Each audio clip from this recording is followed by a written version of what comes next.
God is great, great forever you are great.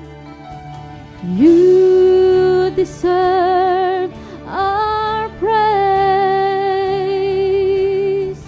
Let all creations as breath sing, great is the Lord, our God is great. Come on, church. Great forever you are great. You deserve our praise. Let all creations as breath sing, great is the Lord. Yes, we sing hallelujah to the Lord.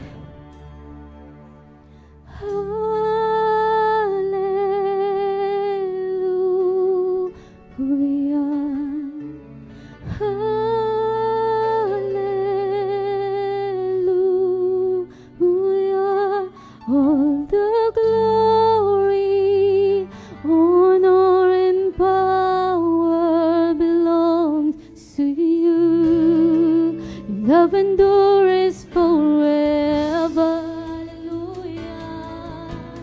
Hallelujah.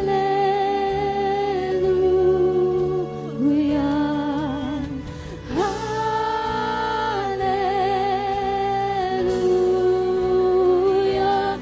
All the glory, honor, and power belongs to you. In love and throne reigns forever. Hallelujah. Hallelujah.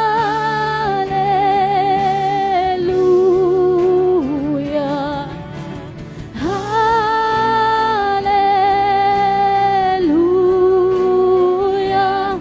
All the glory, honor, and power belongs to you. Your love and throne reigns forever. Hallelujah. Hallelujah.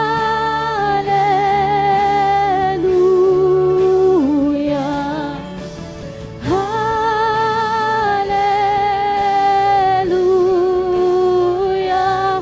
All the glory, honor, and power belongs to you. Your love and throne reigns forever. You deserve our highest praise. Come on, church. You alone are worthy of the earth. God, we exalt you. Be magnified, holy and majesty, beautiful Savior. You deserve our highest praise. You alone are worthy of the earth. God, we exalt you. Be magnified, holy and majesty, beautiful Savior.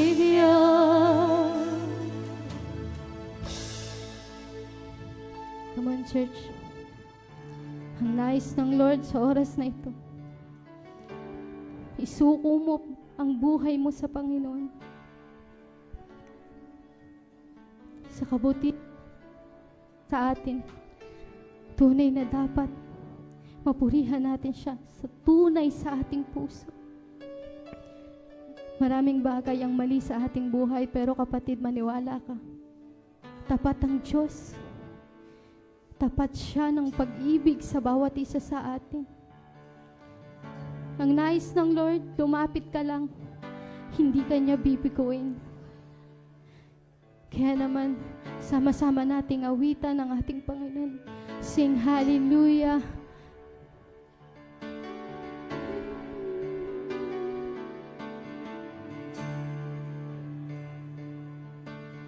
Hallelujah. Hallelujah.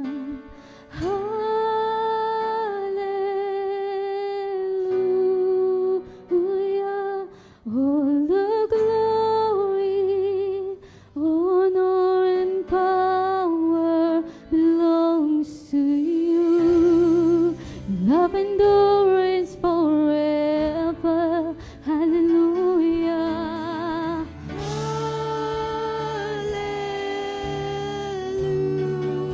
Hallelujah. Come on, church. Hallelujah.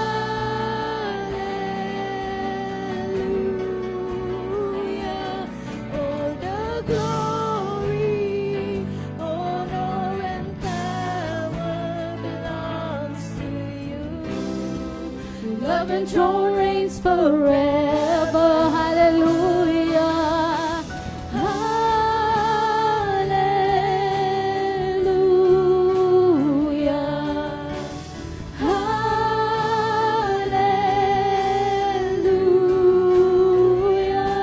All the glory, honor, and power belongs to you. Your love and joy reigns forever. Hallelujah.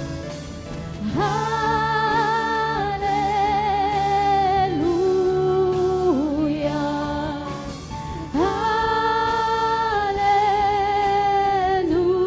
Hallelujah. All the glory, honor, and power belongs to you. Your love and joy reigns forever. You deserve our highest praise. You alone are worthy of the earth. God, we exalt you.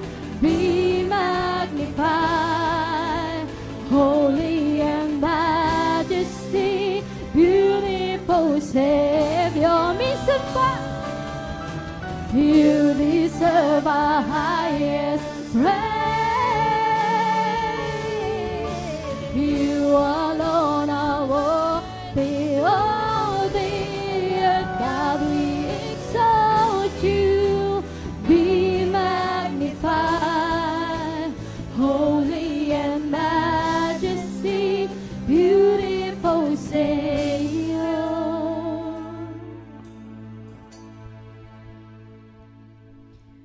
Great is the Lord, our God is great. Come on, church, let's sing to the Lord.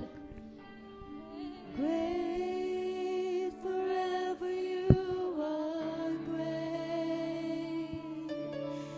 You deserve our praise. Let all creations as sing. Great is the Lord, our God is great.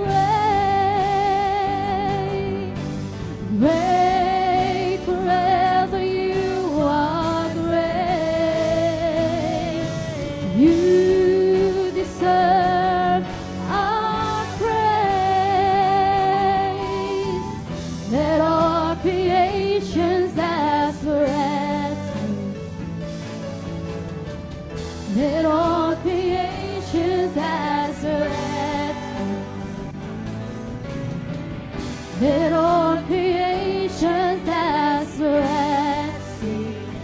praise the Lord. Hallelujah! Tunay nga, Lord, na dakila ka. Salamat, Panginoon! Hallelujah!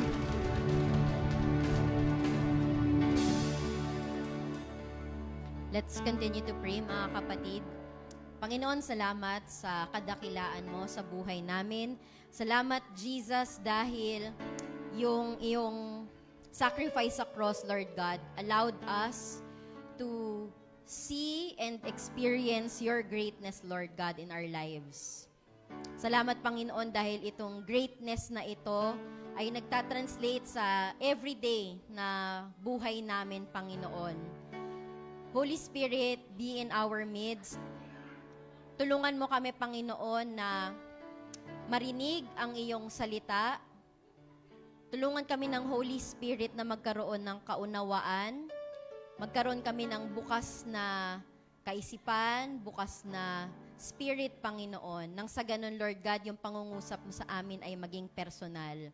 And for today, Lord God, we just ask you, Panginoon, na ingatan mo ang bawat isa na papunta pa lang at yung mga naririto na, Panginoon, sa church, allow us, Lord God, to really experience more of you.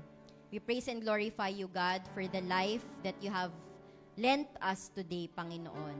Salamat, Lord God, dahil yung kabutihan mo, ito yung nagsisilbing reminder sa amin, Panginoon, that you are alive, that you are our God, Panginoon. Salamat sa iyo, Panginoon. And I pray for each one today, Lord God, tulungan mo kami, Panginoon, na magkaroon ng personal na connection sa iyo ngayong araw na ito.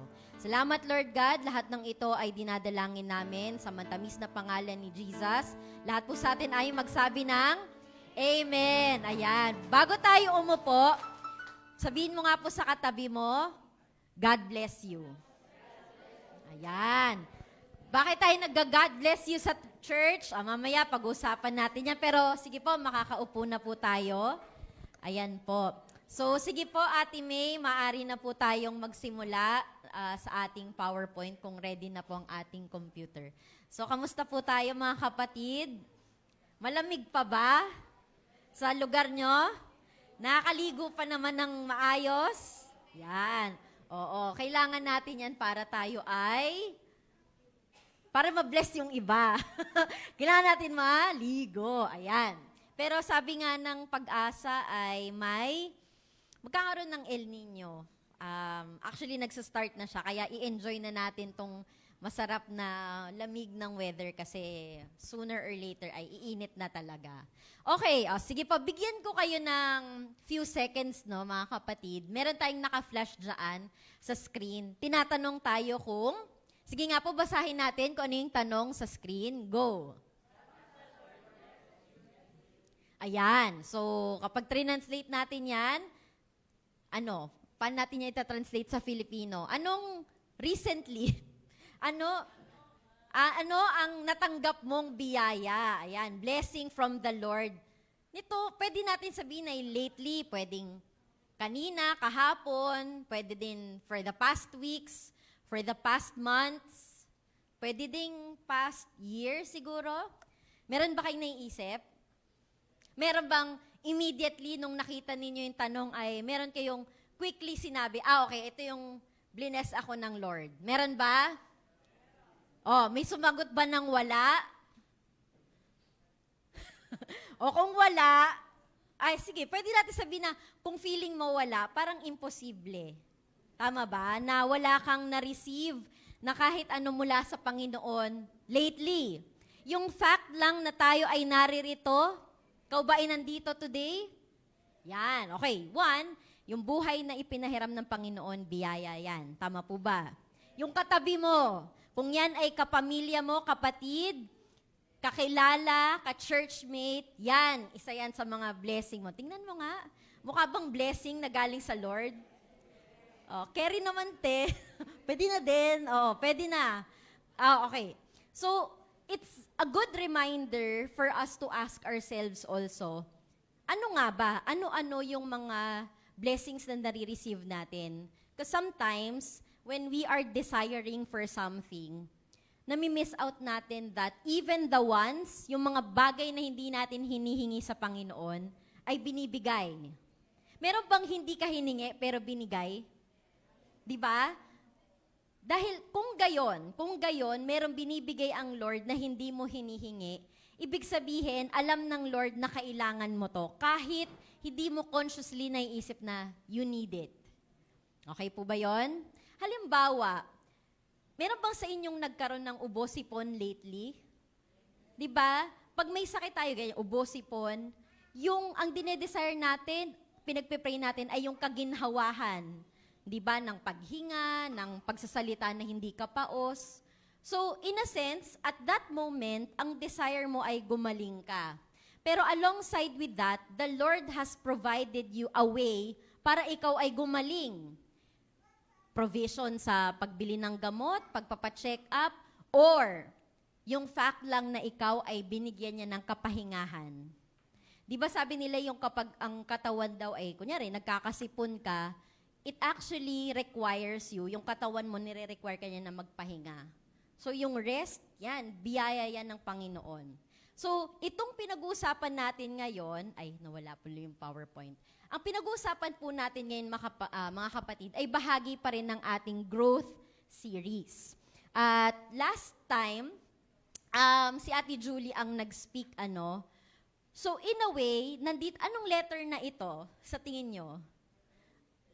Yan. Thank you, Tatay Amor. Ikaw talaga ang documentarist ng church. O, letter S na to. So, ibig sabihin, nandun na tayo sa last letter ng growths. Yan. Marami kasing growth, kaya growths. Ayan. So, ang title natin today ay, sige po, ang title natin ay Servanthood in God's Blessing. Ulitin nga po natin yan, mga kapatid. Okay. Itong topic na ito ay may dalawa, pag tinignan nyo, okay, ano yung keywords natin dyan? Servanthood at blessing. Okay. It's interesting po, mga kapatid, na yung word, yung salitang serve at blessing, ay para silang, parang hindi naman sila opposites, pero parang ironic sila. Pag hinanap nyo mga kapatid, yung pinagmulan ng salitang serve, ang mahanap niyo po sa internet ay, ang ibig sabihin nito ay, to be enslaved o maging alipin. Pero yung term na blessing, ito mga kapatid, kanina sabi ko, di ba, sabihin niyo sa katabi niyo, God bless you. Ang ganda nung salitang bless. Dahil ito ay nagmula sa salita na B-L-O-D or pwede natin sabihin blood. Kaya pag sinabi mo sa kapatid mo na God bless you, yung blood kasi ay to be marked or ma-consecrate ka o ma-declare ka sa pamamagitan ng dugo. Ngayon, kung yung konsepto ng blessing ay pabor sa'yo, bakit kaya na yung konsepto ng service ay, sa tingin nyo ba yung pag nagsiserve ka, sino ang may pabor doon? Halimbawa, ikaw ay nag-serve ng pagkain. Sino ang nakakakuha ng favor doon? Yung pinag-servan mo, tama ba? Yun yung automatic na may isip natin na if we are serving, then the one who is receiving the service is the one who actually gets the favor. But the question now is, kapag ba tayo ay nagsaserve sa pamamagitan ng biyaya ng Panginoon, do we also get something out of it? Are we getting something from serving? So ito po yung i-explore natin ngayong umaga. Sige po. Dito po sa susunod nating slide na mag-a-appear na ngayon. Ayan. Ito muna ang caution natin for today's video. Okay. Kasi kapag meron tayong mga, siguro, Word of God na konektado sa biyaya, kailangan natin mag-ingat mga kapatid Kasi when we talk about blessings, we always have this frame of mind na we are receiving something from the Lord. But then again, ito, siguro straightforwardly, sa tingin ko, we have to say it out loud Kailangan nating mag-ingat sa konsepto muna, bago tayo mag-usap tungkol sa blessing, pag-usapan muna natin yung konsepto ng prosperity gospel. Okay. Sabi dito, babasahin ko lang muna bakit natin kailangan mag-ingat sa konsepto ng prosperity gospel? Pag gospel, di ba ito naman talaga yung pinag-usapan sa church? Tama po ba? O tanong mga kapatid, anong ibig sabihin ng gospel? Ang gospel ay good news, di ba? Tama ba? Ano yung good news? That Jesus, through Jesus, you will be saved. Yan ang basics ng gospel, tama ba? It's the declaration that you, if you receive Jesus, you will be saved. Pero meron tayong adjective dyan prosperity gospel. Siguro narinig nyo na to sa internet or nakita nyo na somewhere. Or maybe, alam nyo kung ano ito, pero hindi masyadong malinaw. So sabi dito, ang prosperity gospel ay religious and spiritual legitimacy of wealth accumulation.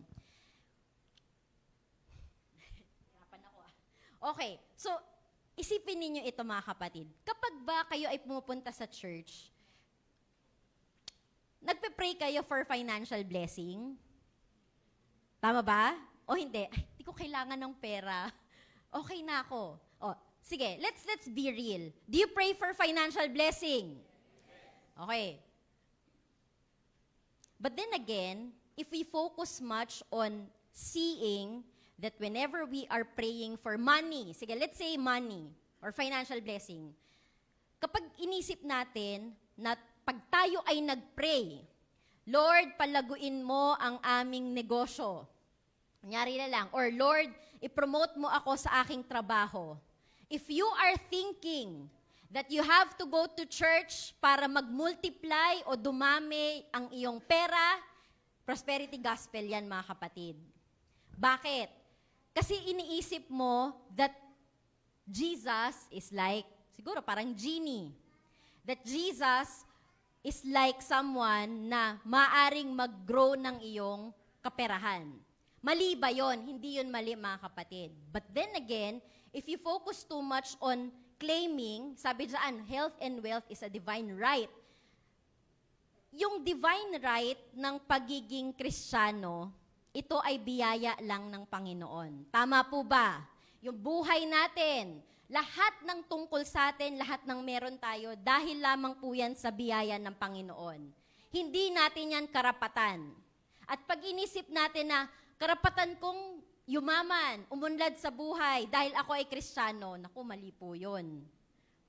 Hindi tayo nagtatanim dito ng seeds of, alam niyo po yung parang, sige, magta-tithes ako ng 10% para next month, bibigyan ako ng Lord na 20% na katumbas. Okay, may question ako. Sa tingin niyo ba, the Lord can bless you more than what you're expecting? Halimbawa, nagbigay ka ng 100. Feeling mo ba, or nag-offering ka ng 100, feeling mo ba kaya kang bigyan ng Panginoon ng 200? 2,000? 20,000? 200,000? 2 million? The Lord can multiply these blessings, but it's not because you did something. Hindi natin sariling gawa kung bakit tayo pinapaunlad ng Panginoon. Let's not ever think that when you go to church, when you listen to the Word of God, it's always about asking the Lord for something. Okay, baka magalit kayo sa akin na, hindi ko sinasabi na hindi tayo dapat humihingi sa Panginoon. Pero kung iniisip natin na may kailangan tayong gawin, kagaya ng pag-o-offer ng higit-higit, tapos iniisip natin na may interest ito, walang ganon sa kingdom of God. Hindi tayo nag-iisip na may 10% to na babalik sa akin, 20, 30%, because it's not about that. So, I'm just cautioning everyone, at least tayo dito sa KM, dahil it's easy to fall into the trap of believing in prosperity gospels. Tulungan natin ang ating mga sarili, ating mga kapatid sa pananampalataya to be grounded on what the real gospel is. What's the real gospel? That through Jesus, you are saved. And it's only through Jesus that you will be blessed. People can bless you because Jesus allows them to bless you. Okay po ba yan mga kapatid? Ayan, okay. So, hindi tayo nagpapautang sa Lord. Lord, pautangin kita ng 200 tapos next month, 500 na to. Next. Sige po. Yan. So, bakit? Dahil nagbi-breed, mga kapatid, ng, ano yung covetous spirit? Yung parang gusto mong makuha lahat. Although, sa totoo lang, mahirap to. Kasi, yung totoo, kayo ba, marami kayong desires na makuha? Sa halimbawa, ano yung pinaka-recent na feeling ninyo ay gusto ninyong makuha? Gusto nyo bang magkaroon ng, kunyari, ikaw ay naka-cellphone, naka-iPhone 15 ka, tapos lumabas na yung bagong design ng iPhone 16. Syempre, yung Apple, iluluma niya yung itsura nung nakaraan, tama ba? syempre may market for it. Yung insatiable desire, ang ibig sabihin niya, yung hindi ma-satisfy na kagustuhan for things. Although minsan iniisip ko, nagkakaroon din kasi tayo ng mindset na ang ibig sabihin ng pagiging kontento ay wag na lang din mag-make ng effort for something. Hindi rin naman ganun dapat. Kasi ito, siguro yung last point sa prosperity gospel bago tayo pumunta sa main point ay, it disregards God's design. The Lord has His design in blessing us. And we have to honor that. We honor His time, we honor His ways. Kung bigyan ka man ng Panginoon ng iPhone 16, hindi yun dahil binigyan ka ng bonus ng kumpanya nyo. Maaari na yung iPhone 16 ay bibigay sa iyo ng Panginoon, pero sa pamamagitan ng kanyang will.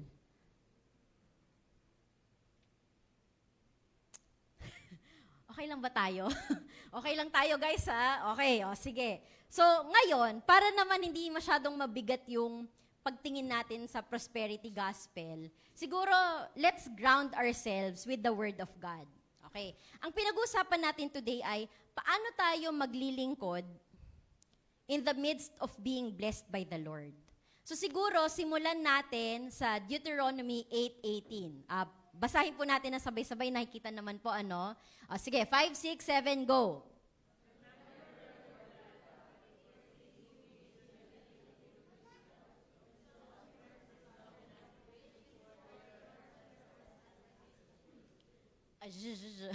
Okay.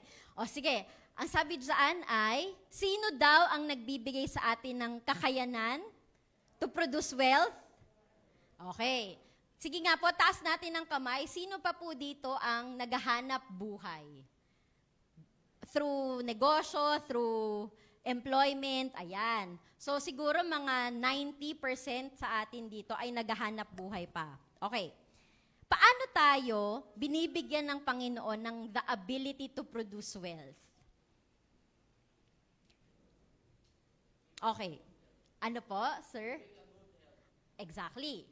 Kapag kayo ay nakabangon upang mag-report sa trabaho, that's one way of seeing that the Lord allowed you today to produce wealth. Tama po ba?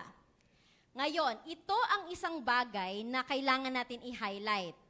It is He, no one else gives us the ability to produce wealth. Okay. Sige, may tatanong ako sa mga kabataan dito. Yung mga kabataan ba, and I'm talking to the students, do you think that the Lord gives you the ability to produce wealth? Hindi. Kasi ang nagpo-produce ng baon ay parents. Ganun ba yon? Ganun ba yon? Paano pag ayaw na nung magulang? Ito. Sinabi ko to sa mga estudyante ko 2 weeks ago Sometimes, motivation is given so much emphasis, no? Parang, hindi na ako motivated mag-aral. But when you eventually become an adult, yung motivation, hindi yan sapat, girl. O halimbawa, sabi ng magulang nyo, anak, hindi ako motivated mag-work for today. Ayoko nang magtrabaho. Pag hindi ka na motivated magtrabaho bilang magulang, doesn't that affect the entire family? Kapag ikaw ay may responsibilidad na, hindi lang motivation ang magpupush sa'yo. It's the responsibility itself. Di ba? Di ba yung mga nagtatrabaho dito, pag may sakit ka, ito na lang. Meron ba dito pag nakakaramdam ng may sakit, pinag-iisipan nyo, mag-absent kaya ako today? Nag-absent ba kayo? Okay, nag-absent tayo kasi syempre kailangan nating mag-recuperate, tama ba? Paano kung feeling mo, 1 linggo mo ayaw pumasok? Kaltas na yun. Hindi, sige, may sick leave pa ako. 2 linggong sick leave. Na-hospital ka na pala. Dapat, medical certificate na yun, di ba? Hindi lang yung parang fit to work, ganyan-ganyan. Mga estudyante, I'm going to speak to you because I'd like you to realize na habang kayo ay bata pa, the Lord is already forming you, giving you the ability to produce wealth. Sa paanong paraan? Kung ang mga magulang ninyo ay kaya kayong paaralin, mag-aral kayo ng mabuti. Hindi nyo kailangan maging super duper with honors, kayo na yung valedictorian. It doesn't work that way. Not everyone can be the valedictorian. Tama ba? Not everyone could be the salutatorian or yung top 10. Kaya nga sila top 10 dahil nakarank. If you're an average student, that's good enough. Mag-aral kayo ng mabuti dahil ang edukasyon kaya niyang baguhin kung ano man ang estado ng buhay ninyo ngayon. Ngayon, kung mayaman na kayo, kailangan ba sabihin, okay lang ako, chill-chill lang. It also doesn't work that way.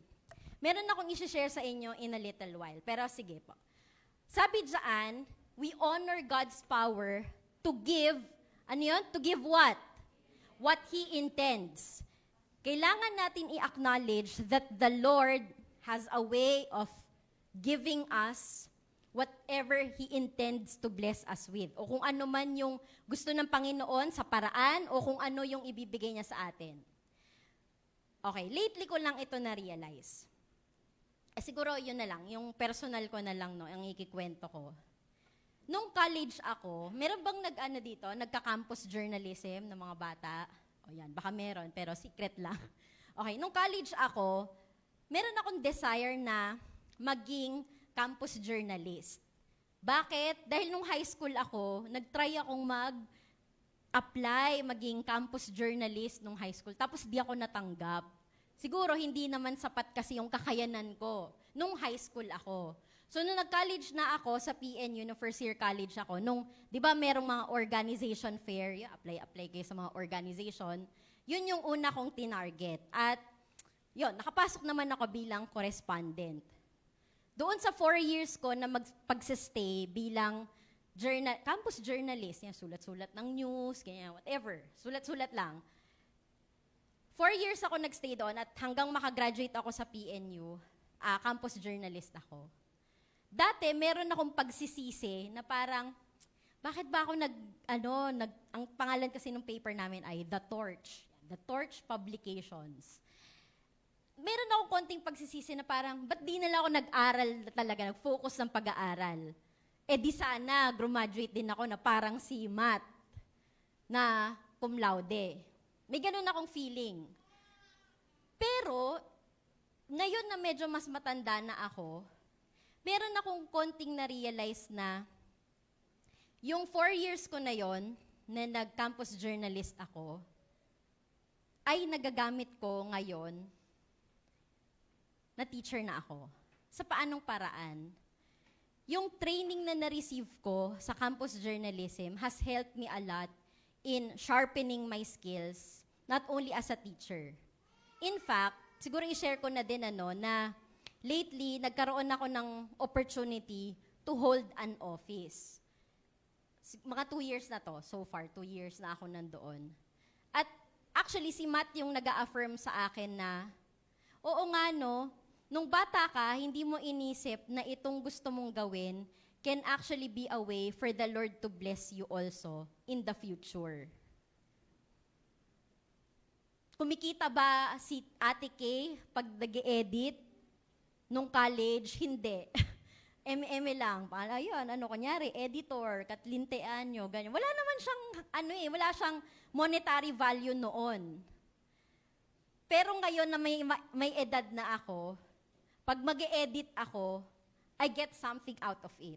Hindi malaki, pero it adds up to whatever yung needs namin ni Matt.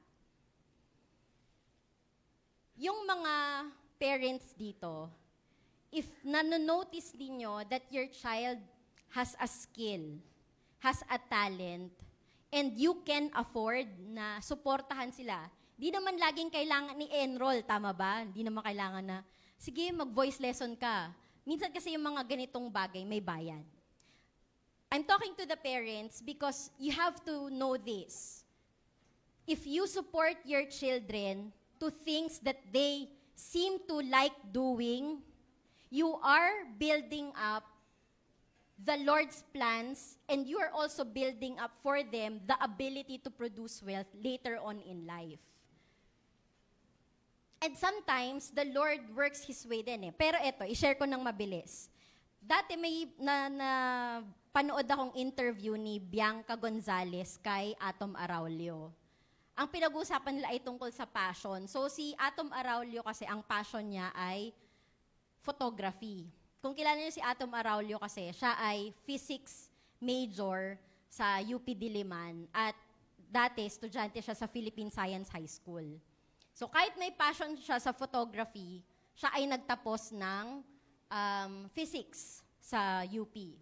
Meron siyang sinabi that caught me really. Ang sabi niya, not everyone or hindi lahat ng tao ay may kakayanan para kumita doon sa kanilang passion. Tama po ba? Hindi lahat, pero meron.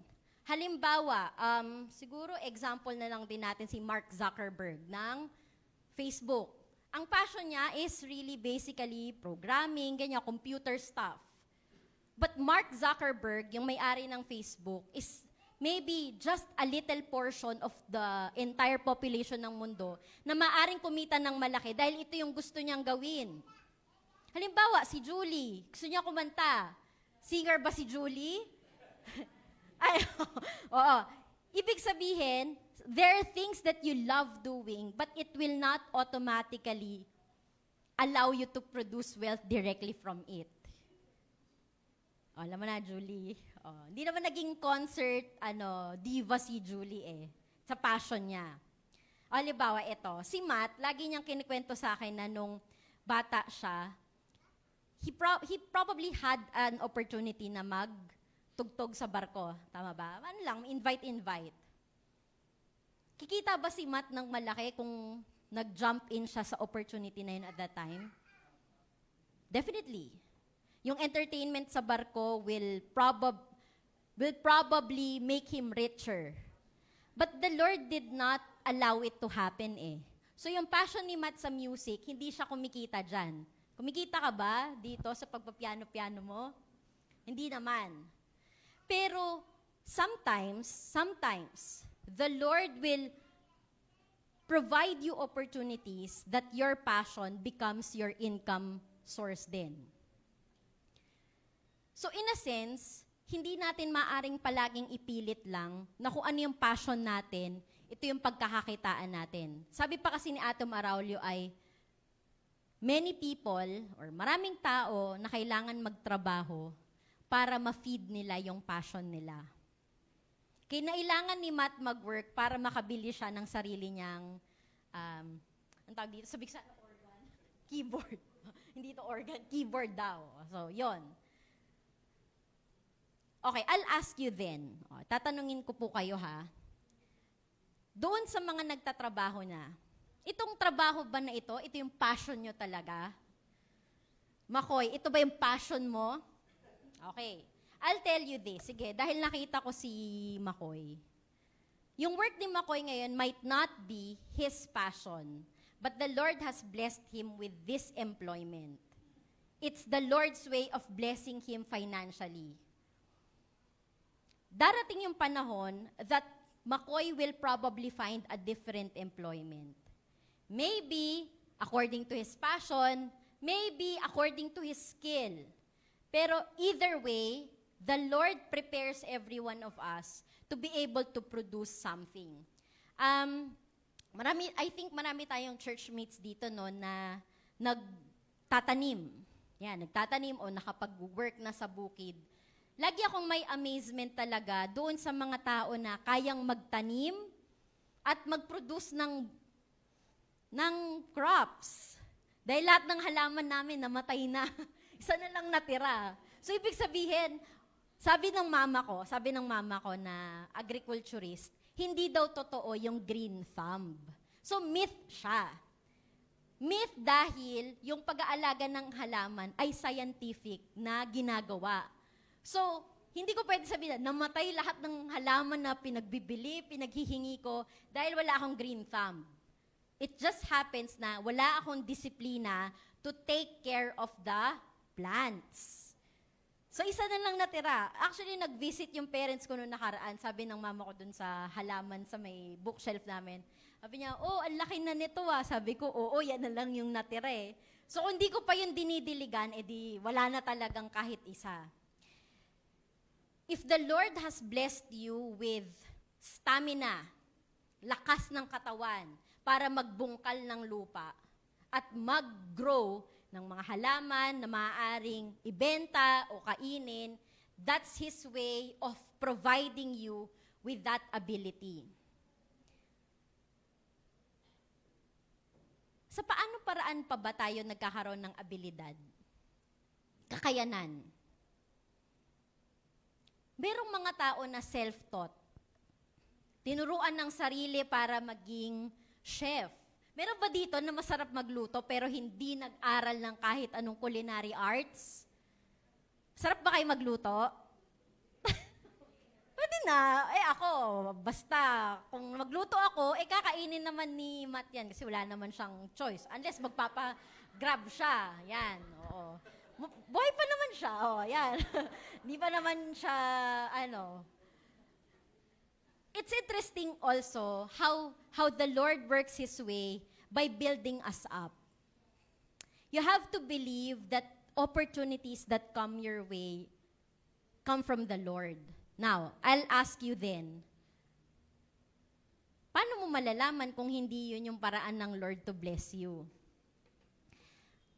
Gone are the days na kinikriticize natin ang mga kapatid natin na hindi natin nakikita sa church dahil naghahanap buhay sila ng Sunday.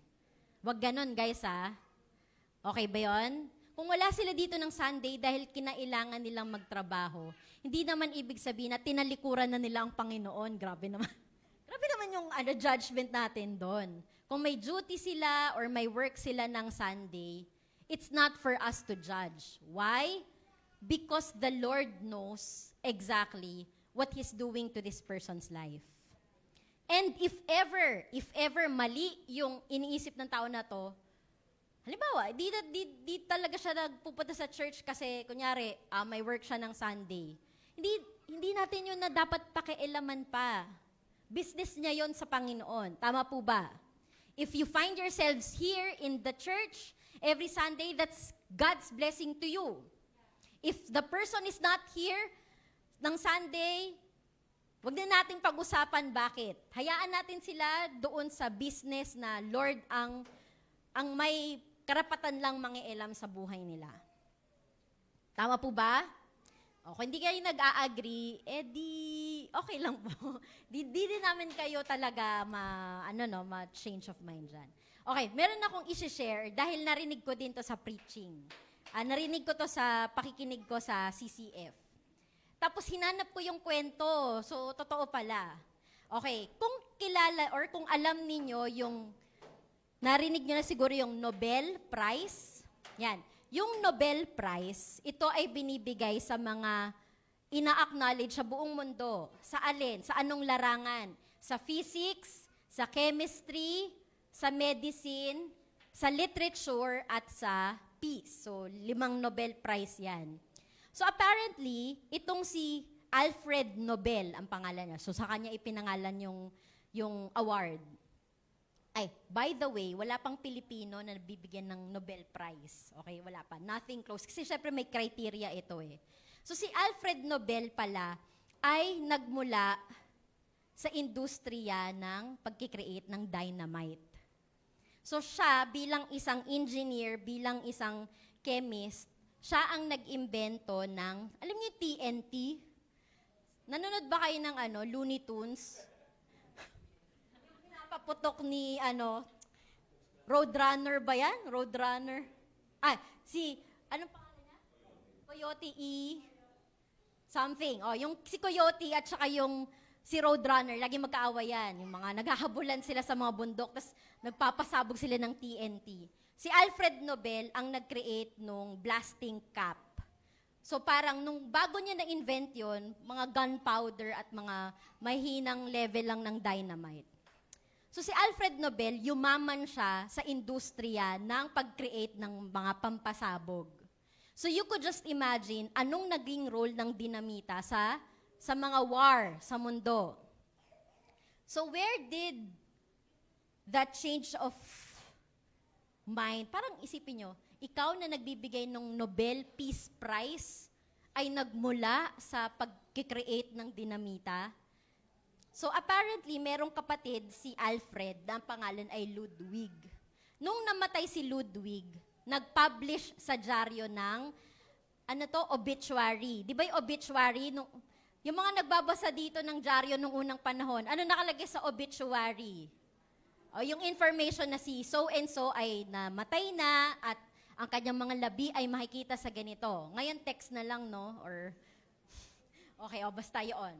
So yung obituary, nakalagay doon sa obituary ng kapatid ni Alfred, ha?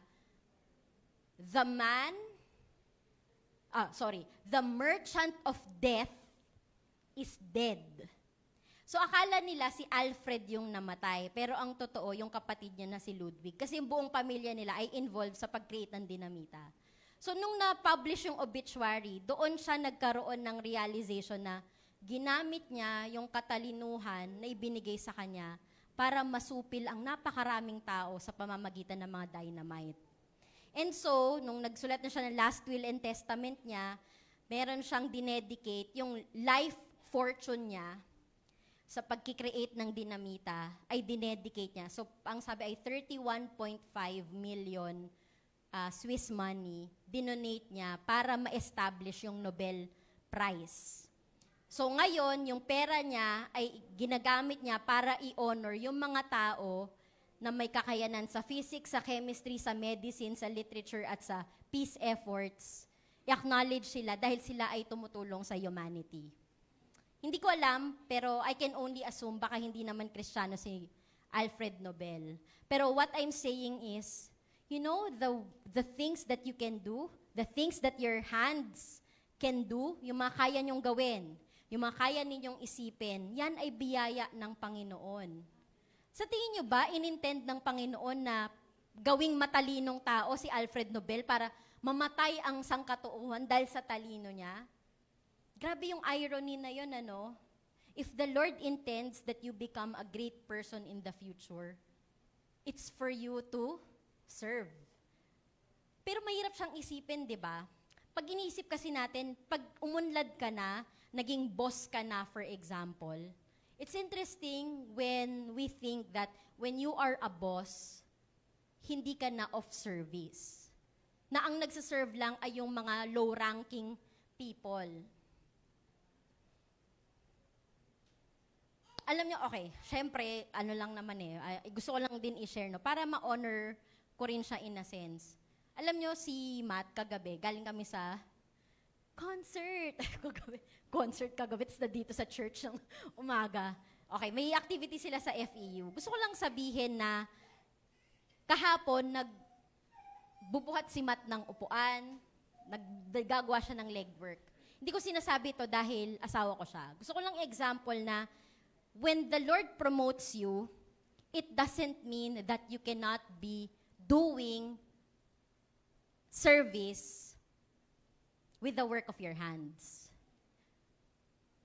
Walang masama kung yung boss ay magwawalis. Walang masama kung yung boss ay gagawa ng legwork.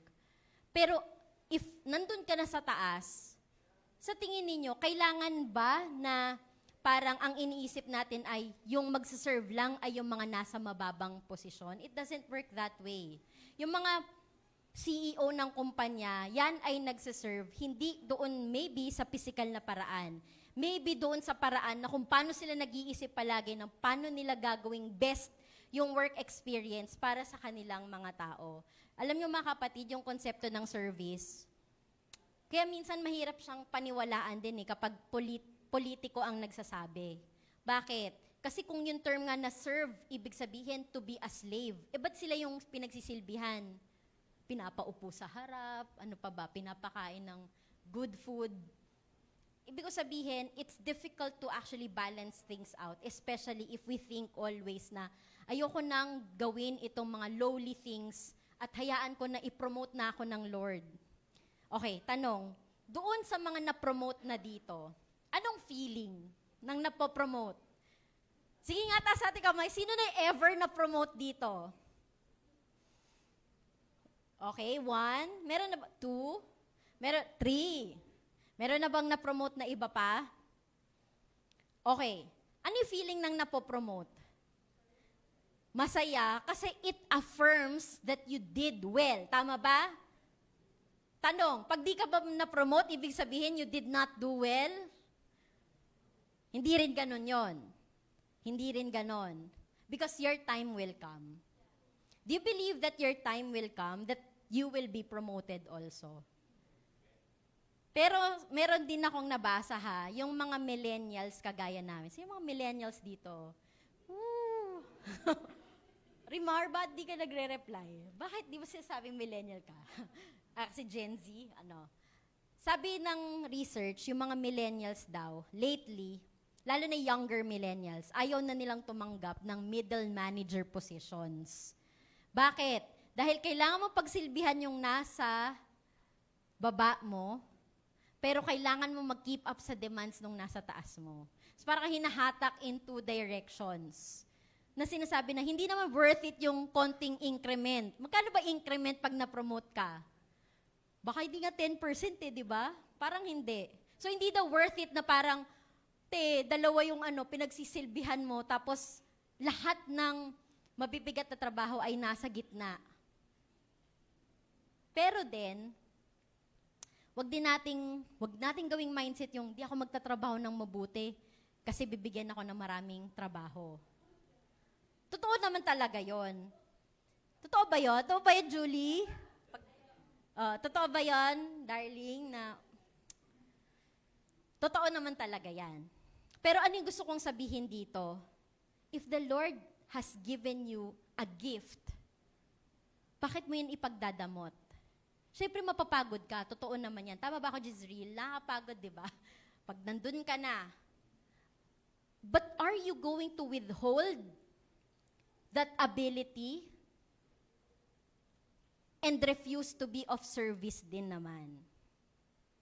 Sometimes, we can only think na parang masyadong demanding talaga ang mga trabaho.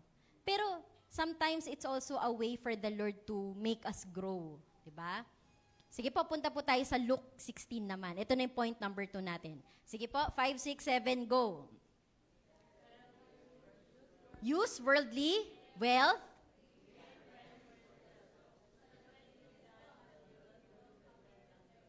Okay. Ito napaka-matalinhaga nito, napaka-figurative niya. Ang sabi ay, gamitin mo yung worldly wealth mo para magkaroon ka ng friends. At pag naubos na daw ito ay, i-welcome ka na sa eternal dwellings.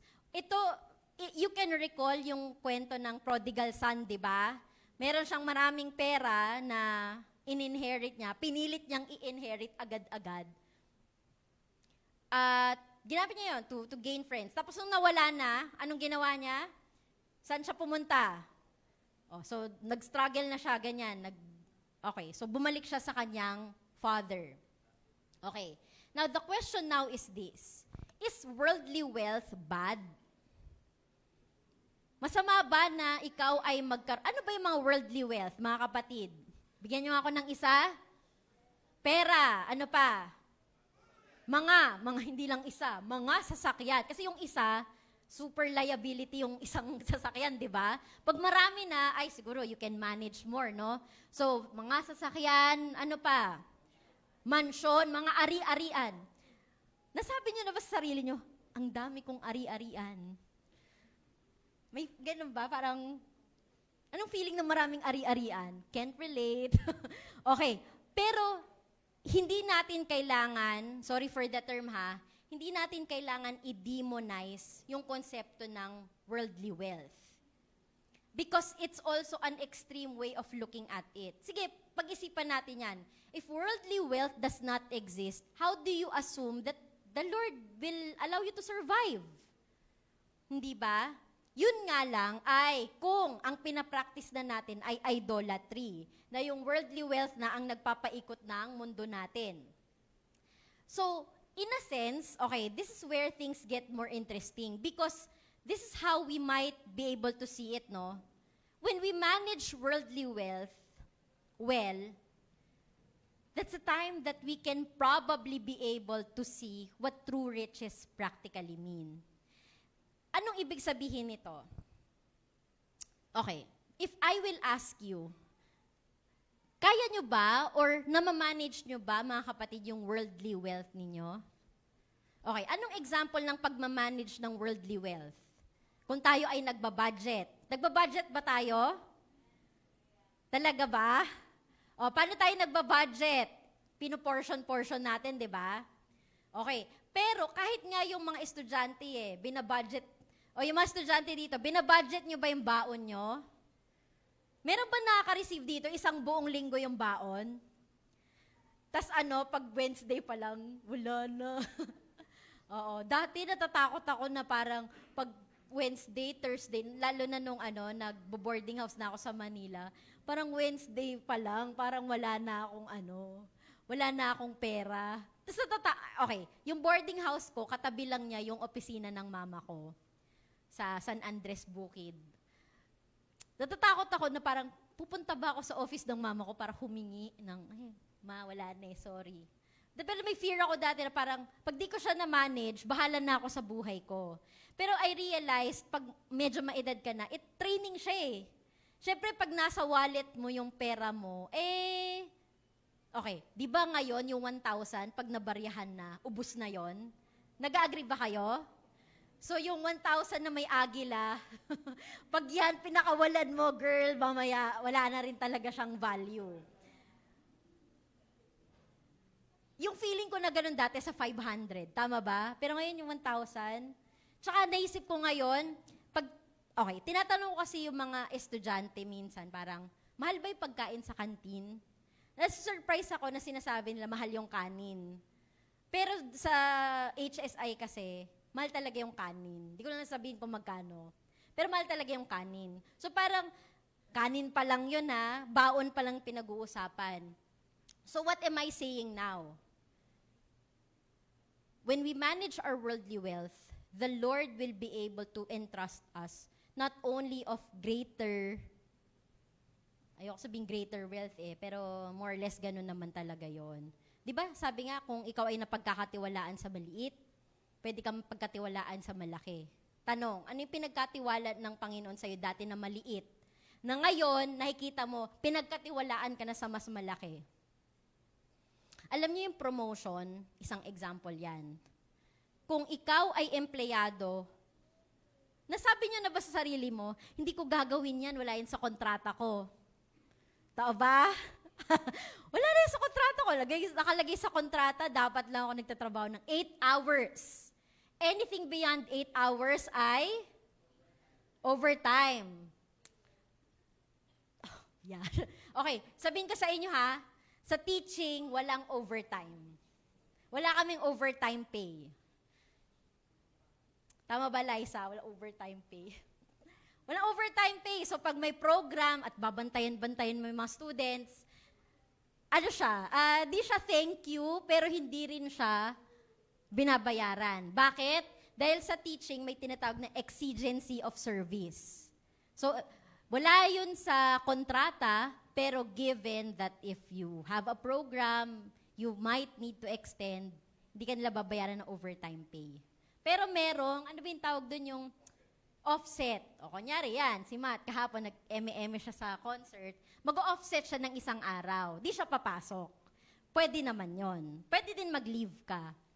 Yung pagmamanage ng wealth, it also includes, sige, sasabihin ko na to kasi baka magalit kayo, di okay lang. I-manage din natin yung mga utang natin. Pag tayo ay nangutang, let's do our best na ito ay babayaran natin. Hindi nakaka-bless ang Kristiyanong nangungutang at hindi nagbabayad. Tama ba? Can I get an amen to that? Amen. Okay. Kasi, mga kapatid, kung ito ay sasabihin na, kapatid, ito ibinibigay ko sa'yo, i-bless kita. Pero kung hindi malinaw na yon ay ibinigay sa'yo, and let's talk about it like pera. Kung hindi sinabi sa'yo na binibigay ko sa'yo ito at binibless kita, it's safe to assume that you need to pay it back. Okay po ba yon? wag nating tisurin yung mga kapatid natin o hindi mga believers. Actually, mas mahalaga yung hindi believers eh. Wag natin sila tisurin para sa mga small amounts. Small amounts, big amounts, however big or small the amount is, kung yan utang kapatid, bayaran. Because the Lord will also bless you to what? To pay for your loans. Okay po ba yon? Nagkakasundo po ba tayo sa prinsipyong ito? Pag hindi sinabing bigay, let's assume that you have to pay it back. Ngayon, pag sinabing, ay hindi, ano yan? Parang kunyari, ilalabas mo na. Tapos wala naman pala talagang laman. Ito babayaran, ay, hinihintay na, kapatid, okay na yan. Ano yan? Parang, out of goodwill, kung ano ang ihiniram, ito ay ibabalik din po natin. Kaya yung mga sandok dyan na hiniram nyo, balik nyo yung mga plato na may pangalan. Yan, balik natin yung mga Tupperware. Yan, balik nyo na yung Tupperware, Tita Lai. Charot. Okay. Now, sige, ano na lang din, sabihin ko na lang din, if you have a loan na sobrang tindi talaga, you really need to pray to the Lord. I-release nyo siya sa Lord. May mga utang talaga na beyond us, sobrang tinding, sobrang laki, sobrang mahal. If you have a debt, and I'm speaking to you, whoever you are, na may utang talaga na medyo mabigat, you pray to the Lord that the Lord allows you to be able to pay it off.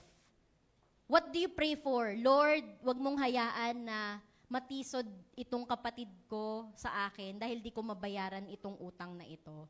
You just need to be honest to the Lord. If you can't pay it off, be honest about it sa harap ng Panginoon. Naintindihan po ba natin? Yung pera kasi talaga, sabi nila, it's the root of all evil. But maybe, dahil wala namang buhay ang pera, it's the person who uses it na maaring, alam nyo na, mag-fall short. Let's really pray for that. If you have, okay, and I'll also be honest about this ha, ikaw kapatid, kung pakiramdam mo hindi ka marunong mag-manage financially ng iyong pera, you also pray for it to the Lord. Kasi kahit i-bless ka niya ng i-bless ng opportunities ng trabaho, promotion, business na sobrang nagki-keep up, kahit i-bless ka niya ng i-bless, kung hindi mo isosurrender sa Panginoon yung pag-manage at pag-handle ng pera, baka masunog lang din, di ba? Yung kung paano kanya binibless. Sige po, sabi dyan sa 2 Corinthians 9, 6-8. Remember this. Ano sabi? Whoever sows sparingly will also reap sparingly. Sino nagtanim ng kakaunti ay mag-harvest. Mag-aani. Thank you, Mami G. Mag-aani ng kakaunti. And whoever sows generously will reap generously. Each of you should give what you have decided in your heart to give, not reluctantly or under compulsion. For God loves a cheerful giver. Lagi natin itong naririnig kapag oras na upang kakanta na mamaya si Ara ng, okay, meron kang 2 uri ng pera. Ay, in fairness, hindi naman sinasabi ni Aaron. Meron kang 2 uri ng pera sa iyong, saan? Sa bulsa, sa wallet. Ano daw yung una? Ba't tumatawa ka, Nicole? Okay, yun, yung the best at yung pwede na. Actually, iba-iba naman tayo ng best, di ba? Iba-iba naman yung pwede na. Sa iba, yung best mo, pwede na. Yung sa iba, yung pwede na, yun talaga yung the best nila. Ay, wala na akong masabi. It's the Lord who sees what best you can offer. At kung meron tayong pag-aalinlangan, halimbawa, ito na lang. Kasi sa totoo lang, very, sensitive na topic eh. Halimbawa, 50 pesos yung pera mo sa wallet. Tapos may 1,000 ka. Alin doon yung best? Paano pag nag-open offering kami dito? Kunyari, ito yung kahon. 2 uri lang yan. Best at pwede na. Pwede mo mang sabihin na yung best mo ay yung 50 pesos? Bakit ganyan kayo makatingin sa akin? Ito na, lalabas na natin yung kahon. Ano yung sinabi dyan? Whatever you have decided to give, and not reluctantly, or under compulsion, if you give your 1,000 pesos, because you think it's your best, pero ang sama naman ng loob mo, it's still not the best. Kung feeling mo, open-heartedly, yung 50, yung willing kang i-let go, I guess the Lord naman understands that the best is not the 1,000 just yet. But you pray for the time that if you are going to release a 1,000 pesos sa offering, ibigay sana yun ng Panginoon. Okay, tanong, pinagpe-pray nyo ba na one day, magiging sobrang financially stable kayo that you can give so much to someone? Maging bahagi sana yun, mga kapatid, ng ating panalangin. At pag tayo ay pinaunlad ng Panginoon, we can also release as much. Sometimes, hindi natin iyon mararanasan just yet. Okay, I'll say this to you ha. Kung hindi pa kayo nakapag-offer, ever in your life, ng 1,000, hindi pa kayo offering to ha, hindi tithes yung sinasabi ko. Kung di pa kayo nakapag-offer ng 1,000, maybe you can pray for that naman. Na, Lord, sana dumating yung pagkakataon na itong halagang ito, I can openly release it for your glory. The Lord can be glorified in ways that sometimes is beyond us. Kaya nyo na bang mag-offer ng 10,000? 20,000? 50,000? At hindi yung pera, hindi halaga yung pinag-uusapan natin dito ha. Yung kakayanan ng spirito natin na mag-release. Yun yung pinag-uusapan natin dito. In 2 Corinthians 9 verses 6 to 8, may continuation to. And God is able to bless you abundantly, so that in all things, at all times, having all that you need, you will abound in every good work. At hindi niyan sinasabi na parang, you will abound in money. Sinabi ba dyan na parang, i-bless ka na Lord abundantly with money. Money is just one way. Can the Lord bless you in many other ways? Of course. Definitely. Minsan nga parang, ako siguro para sa akin din to eh. Minsan, we're so busy accumulating wealth that we forget that the Lord has other ways of blessing us in aspects of our lives. Okay, I'll tell you this. Nitong mula December, parang dami-dami naming ganap ni Matt. Linggo-linggo na lang, parang, nakakapagod na tong pagbabiyahe, punta dito, punta dyan, daming ganap, ganyan-ganyan. Halos hindi kami nakakatulog ng 8 hours. Pero meron akong isang morning na yung naging unang bungad ng prayer ko ay, Lord, thank you dito sa bahay at buhay na meron kami. Alam nyo doon sa lugar namin, sobrang tahimik kasi talaga.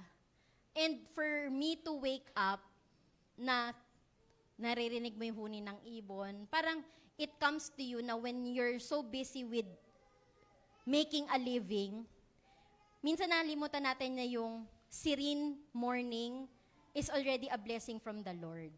Yung di ba sabi nga nila, yung mga types of luxuries daw these days ay slow mornings? O yung mga nagtatrabaho dyan, nakapag slow morning pa ba? Hindi. Parang pagkabangon, ligo agad. Or pagkabangon, almusal agad. It's a luxury, really. Or yung nung nagtrabaho ka, nag-start ka magtrabaho, di ka na nakatulog sa hapon. Tama ba? So ngayon, inisip mo, sana natulog ako ng marami nung bata ako. Yan. Yung magpapanggap kang tulog ka, tapos 5 minutes pa lang pala yun. Ayan, okay. So eto, ang sabi dito ay ni-note ko na, so batay doon sa scriptures ng Corinthians ay, pakibasa nga po natin, go. Okay, anong una?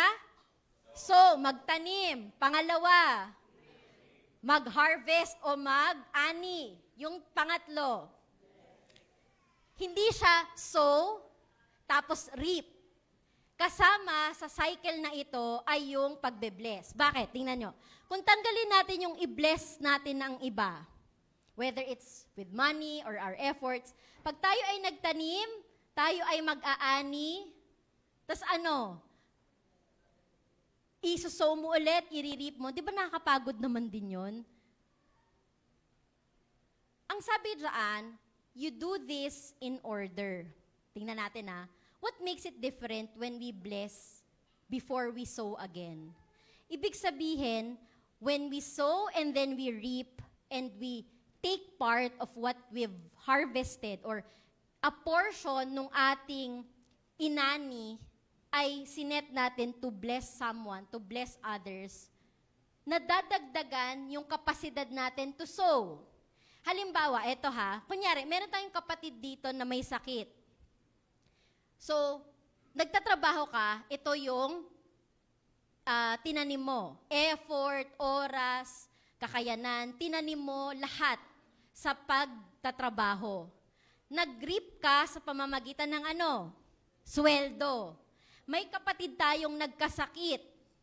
Kahit papano, you tried to help. Kunyari lang, you gave a small amount.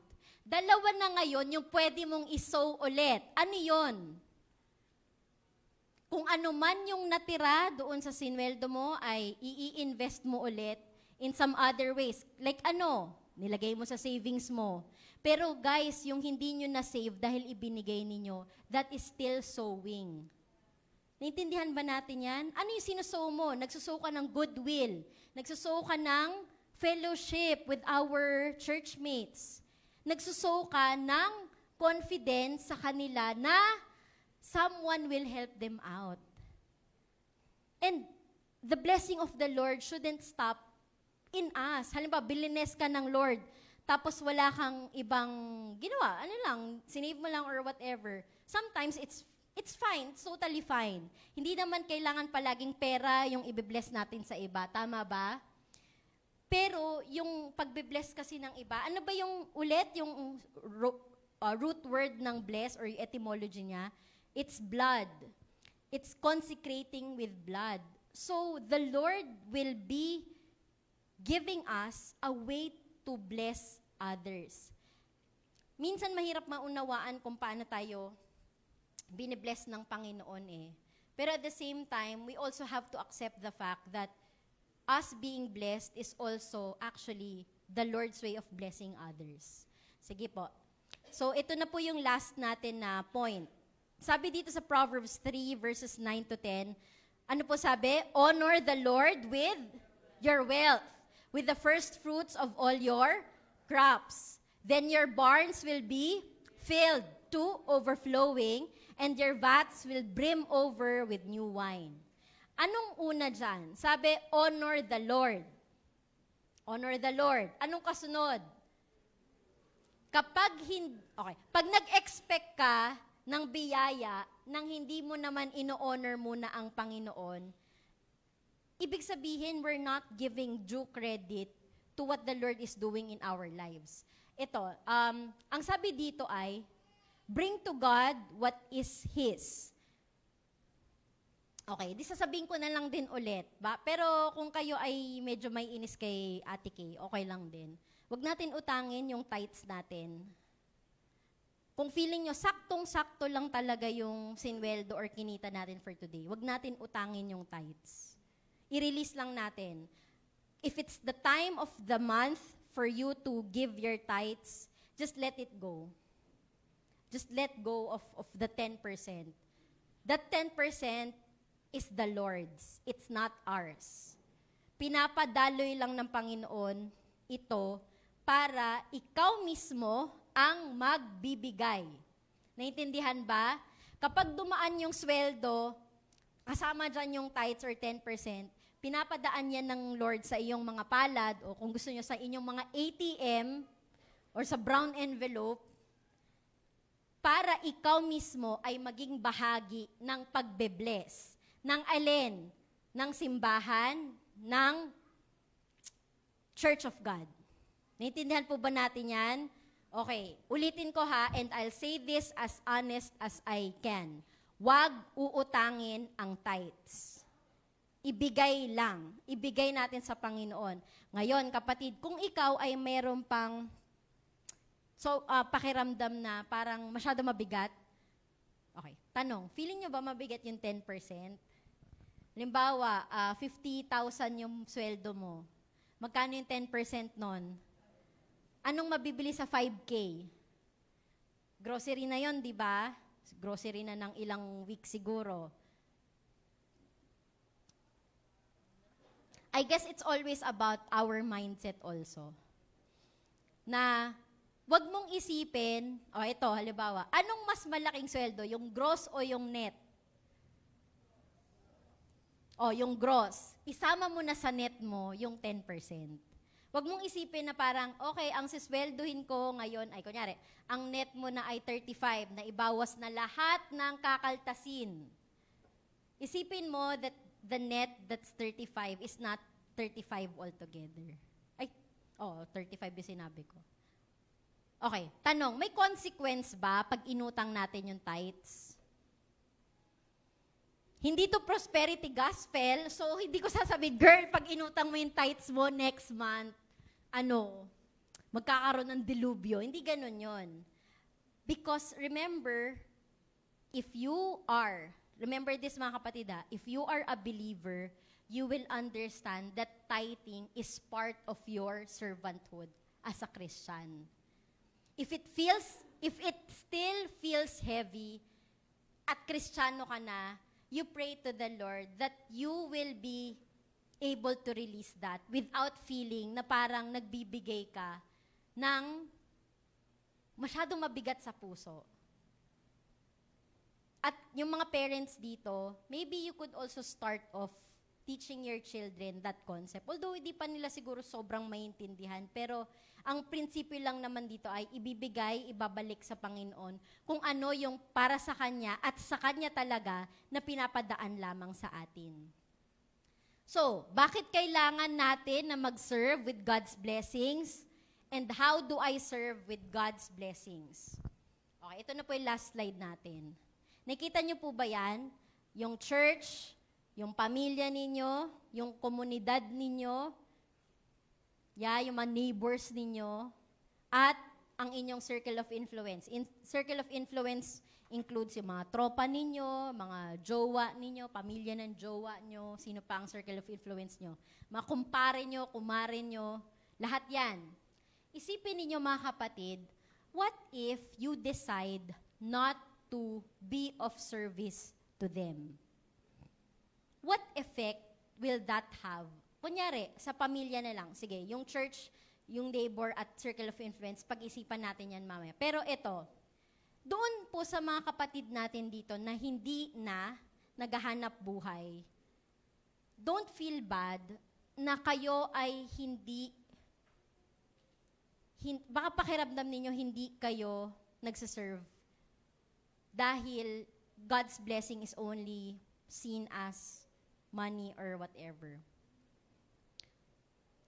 Dahil tayo ay nabubuhay sa loob ng isang pamilya, ang bawat isa sa ating mga family members ay may role sa pagsisilbi sa bawat isa. Nag-agree po ba tayo dyan? Kung ikaw ay member ng family na hindi na naghahanap buhay, kunyari ikaw ay retired na or hindi ka nakakapaghanap buhay dahil ikaw ay nagpapagaling sa sakit, you are also serving as a blessing to your family. In what way? Your mere presence is a blessing to the family. Time will come, hindi na buo yung pamilyang yan. Tama ba? Bakit naman? Syempre, lumilipas ang buhay eh. Time will come that your presence will be the last. Tama po ba? And habang hindi pa nangyayari itong mga, alam niyo yung mga absence ng, ito. Yung prof ko, 2 weeks ago, meron siyang kinikwento na parang, dati, nung bata sila, medyo hindi pa sila umuunlad sa buhay. Yung table nila, parang, ang sinasabi niya, parang 7 sila na magkakapatid. Tapos kinikwento niya na yung upuan nila, yung bangko na mahaba. So, kung 7 sila magkakapatid kasama yung magulang nila, hindi sila magkasya doon sa bangko. So, 2 bangko, tapos may mesa sa gitna. Tapos, kapag isa-serve na yung ulam, dahil marami sila, pinoportion-portion na nung nanay nila yung pagkain. Tapos, naisip ko, o nga, medyo para siyang maalaala mo kaya. Pero, nung sinabi niya na parang, ngayon na maedad na sila, at di na nila kailangan i-portion-portion ng maliliit yung pagkain para magkasya. Masyado nang maluwag yung mesa nila. The service that we can offer to our families is beyond money. The little things like kung ikaw ay nanay na pinagpaplansya mo ng uniform yung anak mo, you are already preparing your child for the Lord to give your child the ability to produce wealth. You're contributing already so much to how your children will grow up. Kung ikaw naman ay tatay na nagtatrabaho ng todo talaga na trabaho, sometimes you might be thinking, ay, absent ako sa pamilya. Walang pamilya na may gusto na hiwa-hiwalay. Tama po ba? At kung ang iyong trabaho ay ikaw ay OFW or kailangan mo maging malayo sa pamilya mo, you always need to just remember that that is already service to your family. More than enough, maybe for some, okay, ito lang din kasi yung medyo difficult. If you are absent in the presence of your children, there has to be a way for you to make your presence felt. And how? I don't know. You have to pray to the Lord na even in your absence, your children will feel your presence. Kung ikaw naman ay lolo at lola na nag-aalaga ng apo, palakpakan nga natin yung mga lolo at lola natin na nag-aalaga ng apo. Very good kayo dyan, mga lolo at lola. Dahil meron talagang portion sa buhay ng mga anak ng inyong mga anak na kayo lang ang makapagpupuno talaga.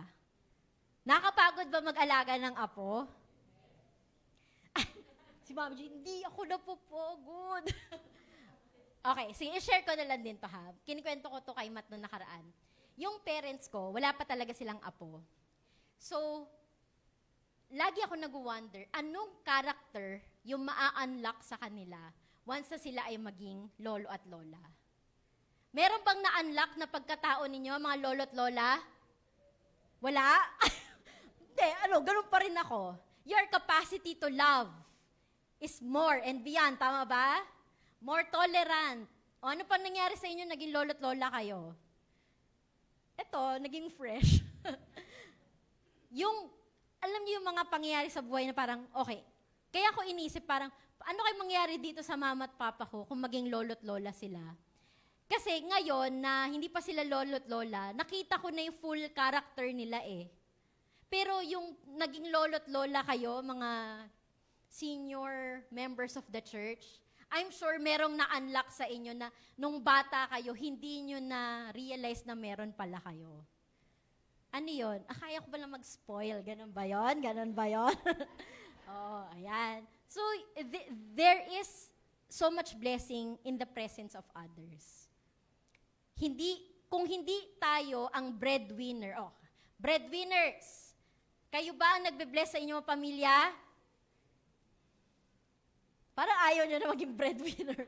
Okay, alam nyo mga kapatid, mamaya ipag-pray natin ang bawat isang breadwinner dito. Dahil ang bawat breadwinner ay napapagod. Tama ba? Girl, nakapagod magtrabaho. Okay, pag tinanong nyo kami dalawa ni Matt, syempre kami ay, parehas kami nagtatrabaho. Pero, pag iniisip ko na parang, okay, kami yung breadwinner ng isa't isa. Parang ganyan. So maybe there's really not much to maybe feel so challenged about. Pero I am with those who are the main breadwinner of their families. May the Lord God bless you in ways that you might not be able to imagine. Mamaya ipagpe-pray natin yan. Okay, meron pa dito na bata pa lang, gusto na mag-retire. Gusto ko na mag-retire. Okay, pero hindi natin afford yan. Tama ba? Afford na ba natin mag-retire? Tanong, pag kayo ay nag-retire, ano bang gagawin nyo? Ito, pasyal-pasyal, ganyan. Sana all ganon yung ending, tama ba? Kung nag-alaga ka na ng apo, Anak, magli-leave lang ako ng 2 weeks ha. Di ko muna maalagaan yung anak mo, mamamasyal lang kami. Nagpa-file ba kayo? Mami G, nag-file ka ba ng leave?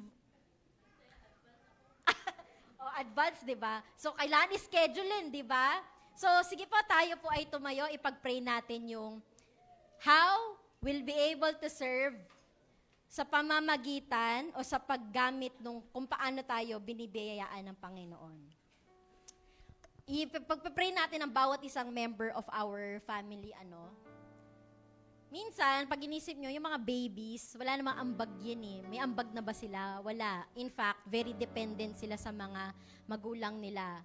But, their mere lives is already serving you with so much. Tama ba? O, di ba yung may makinukurot-kurot kayong mga pata ng baby? I mean, it's joy that you're actually receiving from the Lord. So let's pray for each member here in our church. Lord, you have allowed Jesus to die on the cross for us to receive blessings that we don't deserve. Salamat, Panginoon, dahil yung salvation namin was really the very beginning of the blessings that will overflow in our lives. Maybe we are still waiting for some blessings. We are earnestly praying for something. Ito man, Panginoon, ay kaginhawahan ng buhay. Ito man ay restoration ng family relationships.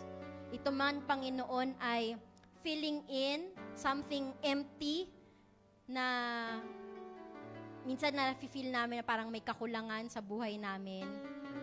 Or kami man, Panginoon, ay may pinagdadaan ng mga sakit, ng katawan, ng mental health namin, Panginoon. If our spirit is ill, Panginoon, itong mga hinihintay namin na pagre-release mo ng blessing, Lord, we really pray, Panginoon, that we become more patient. Allow our spirit to be patient in waiting for whatever is to come from you, Panginoon. If it frustrates us, kung kami ay nakakaramdam ng frustration dahil parang hindi nag-work yung mga pagpe-pray namin, pagsasamo namin sa iyo, Panginoon, or even yung pag-iyak namin sa iyo, Panginoon, even if it doesn't happen yet, or even if hindi pa namin natanggap, whatever we are praying for, Lord, make every one of us here patient. Patience in waiting for whatever is to come. And that has to be our faith, Panginoon. Enrich our faiths, Panginoon, dahil yung faith namin sa iyo, hindi to madaling i-maintain. Minsan, yung faith namin ay lumiliit. Minsan, yung faith namin ay overwhelming. Pero Lord, we really pray, Panginoon, that the blessings that we are wanting, desiring for, Lord, if it's in your will and if it's your time, we will receive it. If you are blessing us with things that we have not prayed for, Lord, we doubly thank you for that. Salamat, Panginoon, dahil yung biyaya mo ay hindi talaga ito nasusukat sa mga bagay lang, Panginoon, na hinihiling namin. And the things that we receive, even if hindi namin ito hinihingi sa iyo, Panginoon, we are sure now, Lord God, that you know that this is what we need at the moment, or this is what we need in our lives, Panginoon. Lord, I will pray for each member of the family here, Panginoon. First off, we pray for the children, Panginoon, yung mga babies, yung mga toddlers, Panginoon, yung mga bata na nag-aaral. Lord, sila, Panginoon, ay biyaya mo sa mga magulang, Panginoon. Pinag-pray ito, Panginoon, ay pinlano, o kung hindi man ito plinano, Panginoon, salamat sa buhay ng bawat isang bata, Panginoon, na ipinanganak. Dahil ito, Lord God, ay proof mo that you are enriching our families, Lord God. Salamat, Lord God, sa bawat isang sanggol, Panginoon, bawat isang bata. Dahil, Lord, sila ay isang proof din, Panginoon, that you are going to stretch the parents of their character, Panginoon, of their work, Panginoon. Sila ay biyaya. Lord, we pray, Panginoon, that especially for the mothers who are taking care of their children, kung sila ay nakakaramdam ng pagkapagod, kung sila man, Panginoon, ay dumaraan sa mga postpartum depression. Lord, I pray for them. Strengthen their spirit, Lord God. Yung mga mothers, Panginoon, tulungan mo sila, Lord, na maging nanay sa kanilang mga anak, pero at the same time, enrich their individual lives also. I pray for the fathers here, Panginoon, yung mga fathers who are filling in the space. Kung halimbawa pong ang kanilang mga asawa ang naghahanap buhay, we pray for them, Panginoon. Huwag silang makaramdam ng kakulangan sa kanilang pagkatao, Panginoon, kung sila man ay nananatili sa mga bahay. I pray for the fathers, Panginoon, who are working for their families, Lord God. Kung meron man silang mga dinaramdam na pagod, sakit, Panginoon, na hindi nila nababanggit, nasasabi sa kanilang mga asawa o sa kanilang pamilya, Lord, i-comfort mo sila, yakapin mo sila, lalong-lalo na sa mga panahon na gusto na nilang sumuko sa kanilang pagtatrabaho, Lord God. Itong mga fathers, itong mga head of the families, Lord, I release blessings to them because sila, Panginoon, ang iyong gagamitin para ang buhay ng kanilang pamilya ay masecure, Lord God. Allow them, Lord God, to be protected by your blood, Lord God. Allow them to be safe kapag sila ay nagtatrabaho sa kanilang pagbabiyahe, Panginoon. Itong mga fathers na ito, Lord God, allow them to be the steadfast figures in their family, Lord God. We also pray, Panginoon, para doon sa mga lolo at lola, yung mga aging parents namin, Panginoon. Lord, I pray for their health. Lord, ikaw, Panginoon, ang nagdisenyo ng buhay. At kung sila man, Panginoon, ay may mga sakit na kailangan pagdaanan, kailangan lang magpa-opera, kailangan lang magpahinga, kung nakakaramdam sila ng physical strain, Panginoon, Lord, I pray for them, comfort them, Lord God. I really pray na bibigyan mo sila ng restful nights, Panginoon. Maaring sila ay nahihirapan ng mag-function, nahirapan silang matulog, Panginoon, meron silang mga karamdaman, Lord, comfort them. Kung madali man silang magkasakit, Panginoon, Lord, you protect them with Jesus' blood also, Panginoon. Ikaw, Panginoon, ang may disenyo ng kanilang buhay. At kung every morning sila pa ay ginigising mo, Lord, allow them to just live according, Panginoon, dun sa plano mo sa kanilang mga buhay. Yung mga lolo at lola namin, Panginoon, allow them to enjoy life. Enjoy every bit of the everyday na binibigay mo sa kanila, Panginoon. Maging masaya sila sa piling ng kanilang mga anak at ng mga apo. Makita nila na yung pamilya na nagmula sa kanila, Panginoon, ay binibiyayaan mo, Panginoon. Na nakikita nila na ito na ang pagre-reap ng mga blessings na nirelease nila noon, Panginoon. I pray, Panginoon, para sa bawat isang breadwinner dito, maaring sila ay mga anak na nananatiling employed para masuportahan ng kanilang mga pamilya, Panginoon. Lalong-lalo na, Lord God, yung mga nagsusupport, hindi na ng kanilang mga anak, kung hindi pati ang kanilang mga magulang. Lord, you know the prayers of their hearts, Panginoon. Ikaw nakakaalam ng mga kabigatan nila, ng mga kalungkutan nila. Ikaw, Lord, ang nakakakita ano exactly ang nangyayari sa kanilang mga trabaho. Ikaw, Lord God, ang nagdisenyo na sila ay maging source of the family's blessing. I pray, Lord God, na maging patient sila sa kanilang trabaho, maging excellent sila, Panginoon, that they do their work, all thinking na ikaw ang pinagsisilbihan nila. Kung sakali man sila ay nakakaramdam ng pagkapagal, Panginoon, Lord, yakapin mo sila, remind them, Panginoon, that you built them up ever since, Panginoon, hindi para pabayaan sa trabaho, kung hindi para magamit, hindi lang ng sa kanilang pamilya, kundi magamit bilang biyaya kung saan man sila nagtatrabaho, Panginoon. Every employee, every business owner, Panginoon, here, present and online, Lord, use them, Panginoon. Use them nang sa ganun, Panginoon, ay magkaroon ng biyaya ang ibang tao, Panginoon.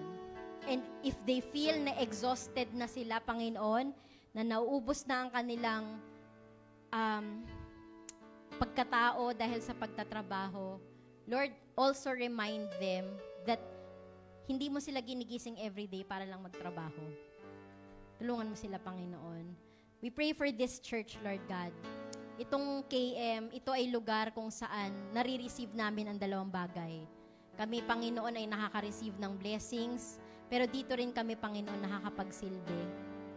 There are too many times, Panginoon, na gusto namin na bumitaw na sa kung anumang pagsisilbing ginagawa namin, Panginoon. Na we pray, Panginoon, that if we think we can easily drop our responsibility sa church, tulungan mo kami, Panginoon, Lord God. Give us the supernatural strength, the Spirit, Panginoon, to carry on serving, Panginoon. The service that we can do for others, Lord, ito sa pamamagitan mo, ginagamit mo kami, Panginoon, para makaranas ang iba ng biyaya.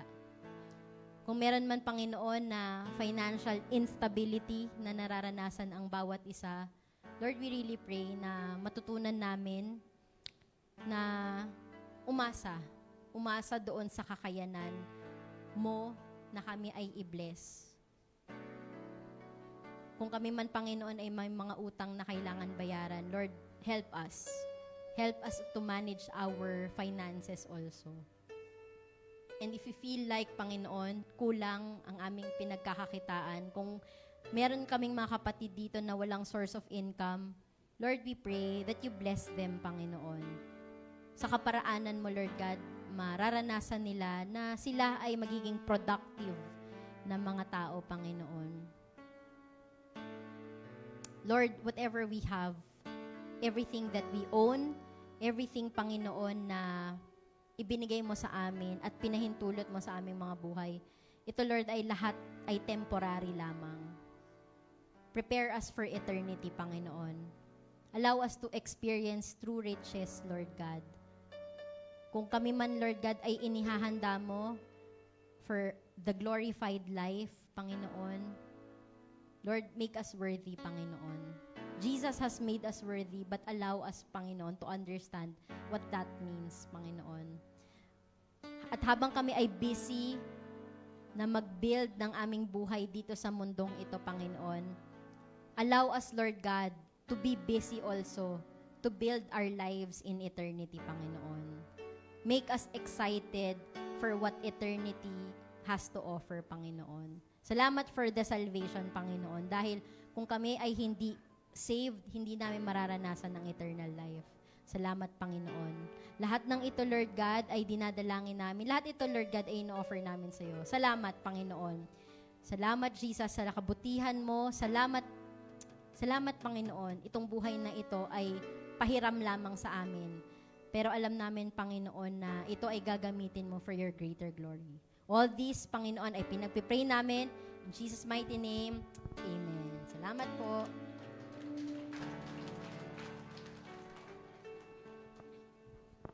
O, ito Ayan. na ha.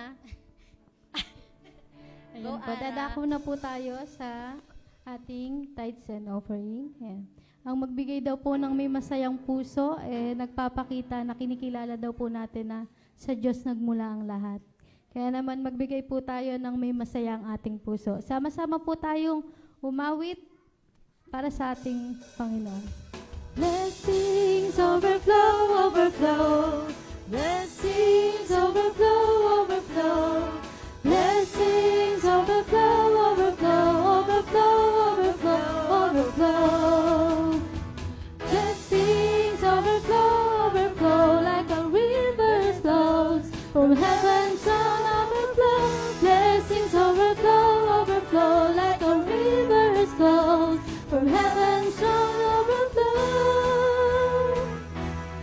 I receive it now by your grace for your glory. I receive it now by your grace for your glory. Lord, I worship and praise you. I believe by faith, yes, I believe. I believe by faith, yes, I believe. I believe by faith, yes, I believe. Overflow,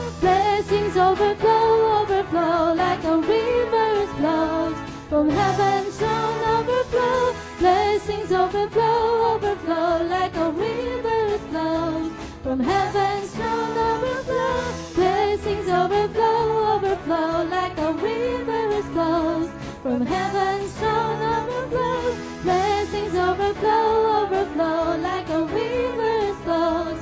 From heaven's throne overflow. Ayan po, let's pray po sa ating mga tithes and offering. Panginoon, salamat po sa mga tithes and offering na ito, Panginoon. Patuloy nga po, Lord, na magamit to sa iyong gawain. At pinagpe-pray po namin, Lord, na pagpalain mo po ang bawat isa, Lord, sa kanilang mga trabaho, Panginoon, sa mga pinagkukunan, Lord, ng kanilang financial, Lord, sa mga business, Panginoon. Pagpalain mo po ito, palaguin, Panginoon. Tunay nga na sa iyo po namin, binabalik ang lahat ng papuri at pasasalamat sa pangalan ni Jesus.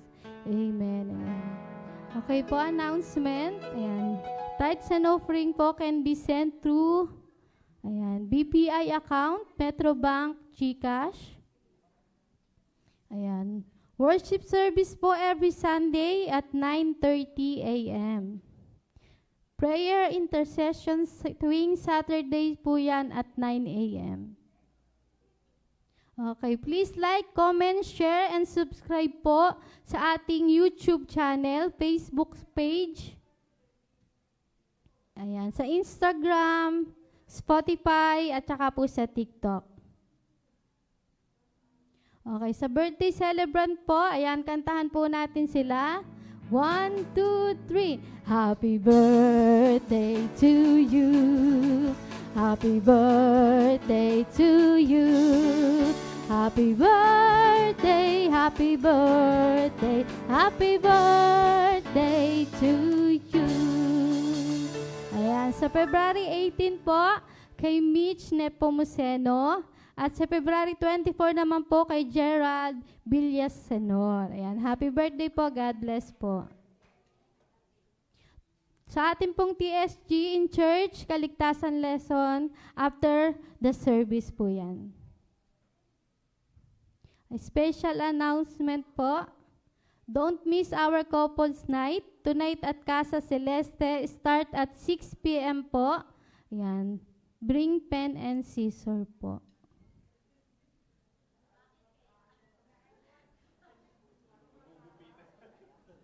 And tinatawagan ko po si Paz.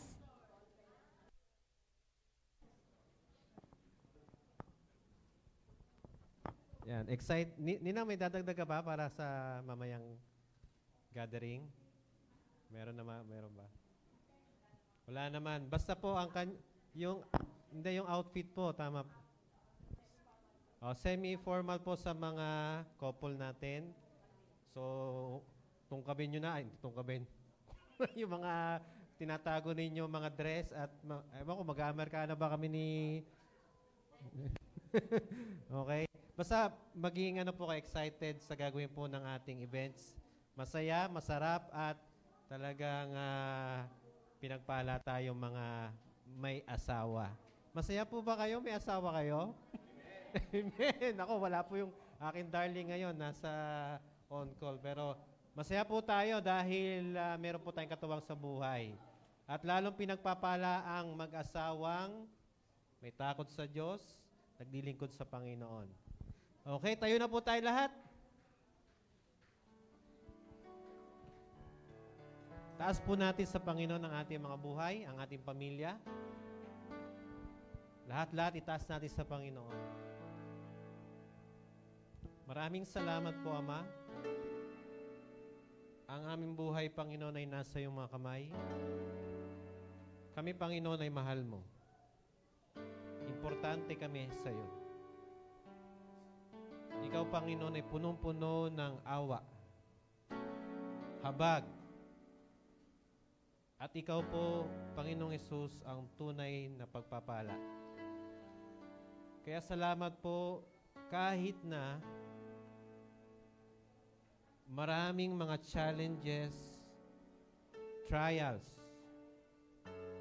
na pinagdadaanan kami, ikaw pa rin, Panginoon, ay nanatiling tapat, mabuti, at kumakalinga sa amin. Kaya, Panginoon, lahat ay aming ibinibigay sa iyo. Lahat ng kabigatan, lahat ng mga pinagdadaanan, lahat ng kalungkutan. At ano pa, Panginoon, mga nadadanasan, Lord, namin na hindi maganda. Alam namin, O Diyos, na Ikaw po ay mananatiling Diyos. At meron kang magandang plano, Lord, sa buhay namin. Kaya salamat po, Ama, kami ay makakalapit sa iyo. At Ikaw, Lord, ay sasagot according to your will, purpose, and time. Kaya pagtibayin mo ang aming pananampalataya, ang aming pagkakilala sa iyo. Talagang maging malalim ang aming pananampalataya at nagtitiwala po kami sa iyo. Ikaw ang aming pag-asa. Ikaw ang aming Diyos. Kami, Panginoon, ay mga anak mo. Kaya, Lord, anuman ang bawat mga pangailangan namin, salamat, Lord, sa mga biyaya na bumubuhos. At kung meron man kakulangan, alam namin, Ama, na hindi mo kami kailanman pinababayaan. Ikaw pa rin ang aming great provider. Kung meron man mga blessing, ito, Panginoon, ay galing sa iyo. At itinataas po namin sa iyo ito. At kung meron man kaming karamdaman, Lord, Ikaw ay napakamakapangyarihan. Kaya mong pagalingin ang lahat ng aming mga karamdaman at walang malalang karamdaman sa iyo. Kaya sa bawat isa na sumasampalataya, nagtitiwala, na Ikaw po magbibigay sa kanila ng kagalingan. Hipuin, Panginoon, ang mga pangatawan nila. At lahat ng mga karamdaman na ito, Lord, na mapapagaling, ito, Panginoon, ay magbibigay ng karangalan at kaluwalhatian sa iyong pangalan. Ikaw po ang aming great healer. Kaya, Lord, salamat sa bawat isa na mapapagaling dahil sa iyong pagmamahal at sa kanilang pananampalataya sa iyo. Ang aming pamilya, salamat po, Ama. Napaka ganda ng plano mo sa aming pamilya. Napakabuti mo at ikaw po ang aming refuge. Ikaw po ang aming strength. Ikaw po ang aming protection. Kaya hiniling po namin na ikaw po, Lord, ang siyang mag-ingat sa amin sa darating na week na ito. Ilayo kami sa anumang karamdaman, aksidente, kapahamakan. Ilayo kami sa anumang gawa ng kaaway at maranasan po namin ang iyong favor, ang iyong grace ay mag-abound. Salamat po, Ama. Salamat. Mahal mo ang aming pamilya, kaya ikaw po, Lord, ang aming hinihilingan na maging sentro ka po ng bawat pamilya. Dahil pinapaganda mo, pinapabuti mo, Panginoon, ang pamilya na nagtitiwala sa iyo. Salamat po, Ama. Ang iba pang mga kahilingan, ang iba pang mga itinataas sa mga kapatid ko, mga plano, mga dinidesire ng mga puso, Lord, ikaw po, Panginoon, ang siyang sumagot sa mga ito. At salamat po, Diyos, sa iyo. At ikaw po, Lord, ang Diyos namin na gumagawa ng mga bagay na higit pa sa aming mga inaasahan. Kaya salamat po, Ama. Salamat po sa iyo. At tanggapin po natin ang biyaya na galing sa ating Diyos na buhay, ang pag-ibig ng ating Diyos Ama, ang pagliligtas, paglilinis, at kapatawaran na kay Hesus Kristo, at ang kapangyarihan, gabay, patnubay ng banal na Espiritu ay sumatinawa ngayon at magpakailanman. Amen. Amen. Amen. Pagpalain po tayo ng ating Panginoon. Ayan po. Bago tayo maghiwa-hiwalay, muli po awitan natin ang ating Panginoon. Blessings overflow, overflow.